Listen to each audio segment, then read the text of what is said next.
Hello, all. Good morning, good evening. I'm glad you're here. This is Jeanette Gomez at Gomez Family Farm and at my YouTube channel, Road to Homesteading. I'm going to give you an update of what's happening around here on the farm. It's been hot, and there's been no rain in sight.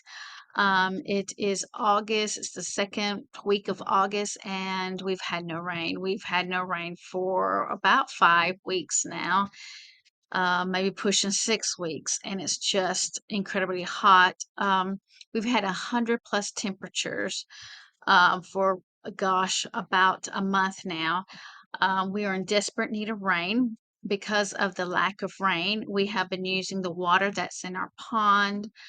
We've been pumping the water from our pond to help with the pastures and to help with the garden. It's just the garden really has went from thriving to just surviving mode.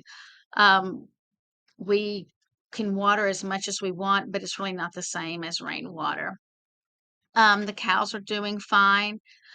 We are having them on pasture still, but we're supplementing a little bit with feed bread, and our pigs are doing fine. They're also eating feed bread mixed with some cornmeal. The pigs are really like super hot, so we are watering them down. We have dug holes. They have dug holes. We fill up the holes with water. We spray water on them because it's just really too hot throughout the day. And they enjoy that afternoon treat of having water on them. The chickens are doing fine. I have noticed the egg production slowed down a little bit, but we're still getting eggs, thank goodness. The garden itself is just, wilting during the heat of the day. I keep it watered as much as possible, like I said, from our pond, but it's just not the same. We're wilting quite a bit during the day in the 100 plus temperatures, but we're coming back in the evenings and early mornings, and the leaves are plumped back up and everything, but it's just hard to keep them going and looking good, and they're just like in survival mode. We have started our fall planting. We have not moved them out to the garden. It's just extremely too hot. We just got them growing in seedling containers, and we're hoping to plant more and get them moved out to the garden as soon as we get a break in these weather pattern that we have. Also, another thing is we've got to keep water constantly around the farm. Even though we have water in our pond, several buckets, high buckets for cows and goats to reach, filled with water throughout the farm. In the barnyard, we have low containers filled with water for the chickens to have access to all the time, and for the dogs as well. It's just so hot that you've got to be vigilant about having everyone having water. Um, we're hoping and praying for rain, and hopefully we'll get rain pretty soon. And we're hoping for cooler temperatures as well. So that is what's going up on the homestead here.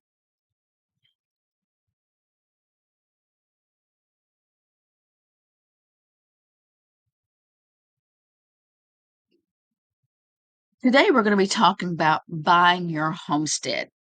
Now, you don't have to buy a place to homestead. You can rent and also homestead. You can rent a house in a city, an apartment in the city. You can be in the suburbs in a duplex, or you can be out in the country on 50 acres, 100 acres, 1 acre, a quarter acre. It doesn't matter. Remember, homesteading is a state of mind of where you're being more self sufficient and you're providing for your needs and your family needs. But today we're going to talk about if you want to buy your own homestead. The first thing to think about when you're out looking for a homestead is how much of a homestead can you afford? I want to show you a house affordability calculator. And there are two types of this way to calculate your house affordability. And it's used to estimate an affordable purchase amount to spend for your homestead based on either your income to debt estimates or based on your fixed monthly budgets. And I'm going to show you both of those calculators.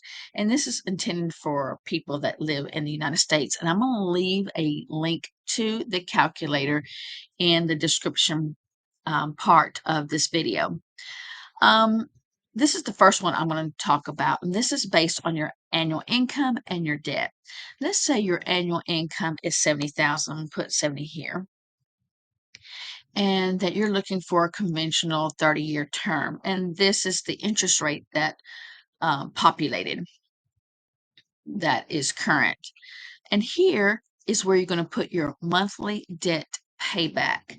And let's say this is any long-term debts you have, like a car, a student loan. Let's say you had a $250 student loan and a $250 car debt. That is monthly debt that you're paying back. So that would be a total of 500. So here I'm going to put in 500. Um, the down payment is anywhere from 10 to 20%. But if you're going to avoid PMI or primary mortgage insurance, you need to put down 20%. So here is 20% that I'm going to put down.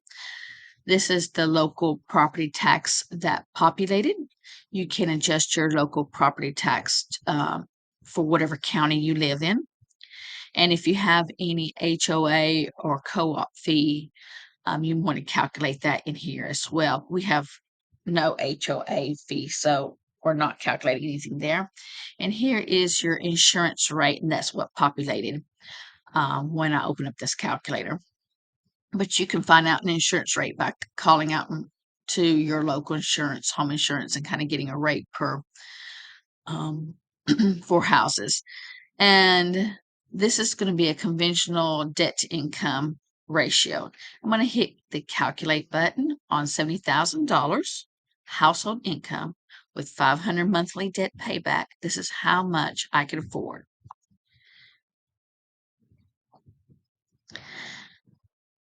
It says you can afford a house up to $228,401. I can borrow 182,721. The total price of the house that I can afford is 228,401. Now, with I'm putting 20% down, which is the goal again to avoid PMI, primary mortgage insurance. And to put that 20% down, I need 45,680.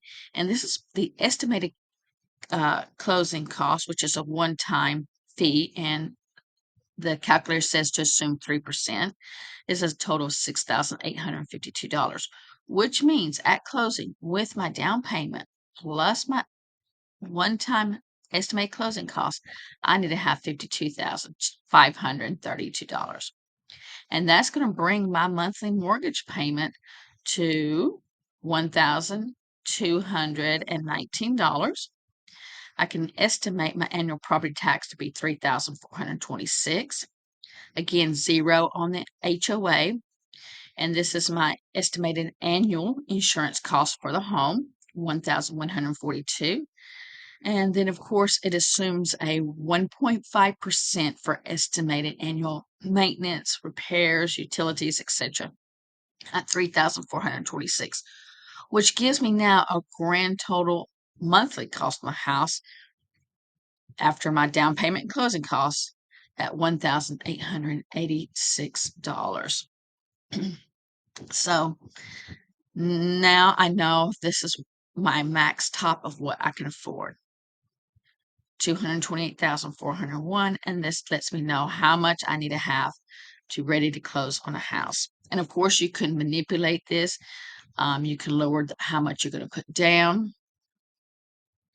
And if you're doing debt to income, you might want to lower down how much debt you have before you look to buy a house, paying off the student loan, paying off your car, things like that. Now, let me show you another mortgage way to figure out how much mortgage you have. And I'm going to go back to the house affordability calculator. So let me hit that back button for that. Okay, this one's how much you could afford from your income and your debt. There's another way to figure this out. If you want to figure it out based on fixed monthly budget. Let's say you have a fixed monthly budget and you've already budgeted everything out and you said, hey, you know what, really, I can only afford $1,500 per month. So your budget for the house, $1,500 is my max I can afford spending on this house. And you can manipulate whatever price you want to put here. You're in a 30-year loan, current interest rate, and you're going to put 20% down again, 20% down again to avoid primary mortgage insurance, PMI. And we're going to estimate 1.5% for taxes every year, no HOA, 0.5 for insurance, and maintenance costs, repairs, utilities, etc. is 1.5%. And you can play with these numbers here at the top, depending on what you want to put down and what your budget is for your house and what your local property taxes are. Calculate that, and this is going to tell you how much of a house you can afford. With a budget of $1,500 a month for a house, I can afford up to a house of $181,703, which means I can borrow $145,363, which gives my total price for the house. My down payment is going to be $36,341, and my closing cost is $5,451. And this is my one-time fee I've got to come up with for getting into my house, and then assuming my my house of $1,500 a month. And this is what it estimates that I can pay on the mortgage to coming up to $1,500. Because remember, I said I only had $1,500 to spend on my house. My monthly mortgage payment is going to be $970. That will also have my annual property tax included, and it calculated my annual property tax to be $2,726. Nothing for HOA. My annual insurance cost is $909, and my annual maintenance cost of keeping my house up and running is $2,726, and it populated for me at 1.5%. And that's how I spent my $1,500. Now, if you have more money to budget for your house, then of course it's going to give you different results of a house you can afford. If you have less money, of course, it's going to give you a lesser house you can afford. So these are two calculators that you can use to determine how much you can afford for your homestead. And kind of gives you an eye opening of what realistically you can afford, and hopefully gets you motivated to pay off debt and saving money up for your new homestead. I hope this calculator is helpful for you. And once again, I'll link it into the description notes and give you a chance to see what you can afford.